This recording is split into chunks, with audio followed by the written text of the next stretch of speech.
On November 21st, 2011, the Lamborghini Gallardo LP550-2 Valentino Balboni edition was released into Need for Speed World, giving Lamborghini some much-needed modern rear-wheel drive credit. Only 250 of these Lamborghini Balboni editions exist, and I have one in real life and 3 in world. In this part of the video, you will see the available body kits, spoilers, and hoods available for the Lamborghini LP550-2 Valentino Balboni edition.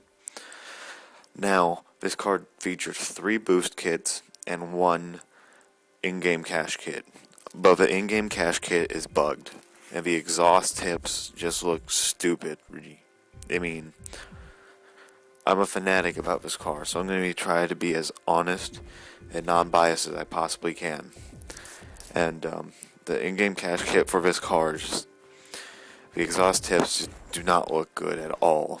It's clearly bugged, similar to what the Vesper Edition Drag Murcielago has. There are a few spoilers available for in-game cash on this car. Since this car does feature a spoiler, it does have a no spoiler option on it, and it has quite a selection of available things to use to customize this car visually.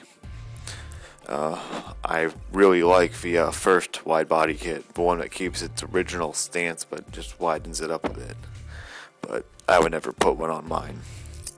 As you probably have noticed, this car features a stripe and a black engine cover on it. But weirdly enough, this is a special edition car in real life, but it's treated as a standard model in the game.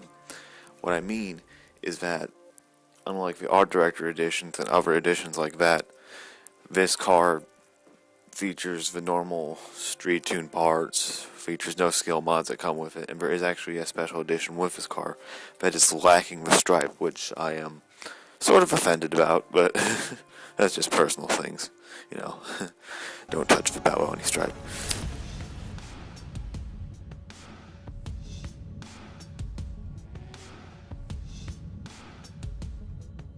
After receiving good feedback from my Reventon Fortune review, I am going to cycle through the camera angle.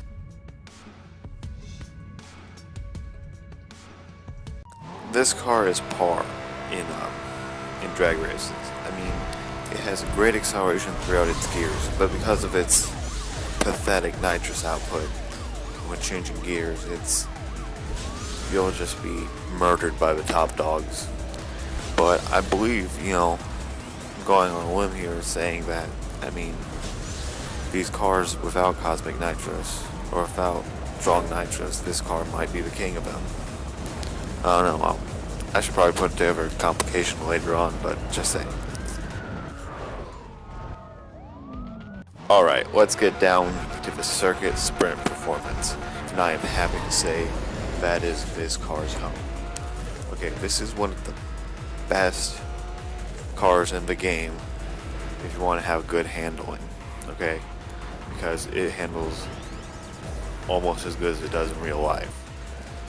Except for you don't get that feeling of cold tires, wheels slipping when you shift up. Yeah. But it has some of the best handling in the game. Like, I'm not kidding.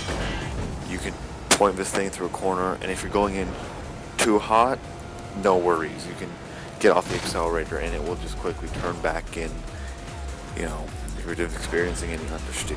This car can really get you through the corners at good speeds, and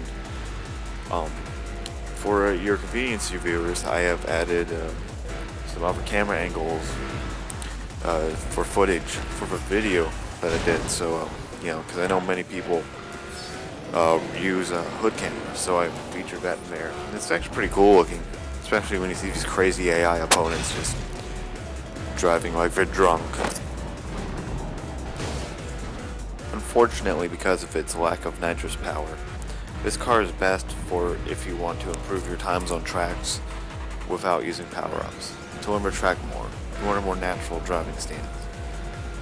But in multiplayer, I cannot recommend this car at all. For Team Escape and Pursuit Outrun, this car is on the defensive side. Now what I mean by the defensive side is that this car will avoid roadblocks, it will avoid oncoming rhinos, it will do all that stuff. But it's on the light side, so when it takes a punch, it will be hit.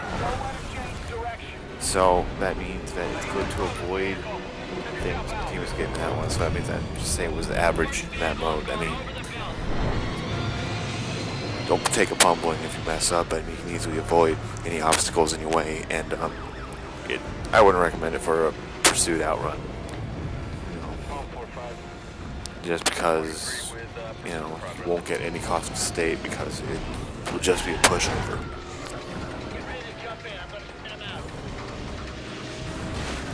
To sum it up, this car is best for private races or to add a beautiful ride to your collection.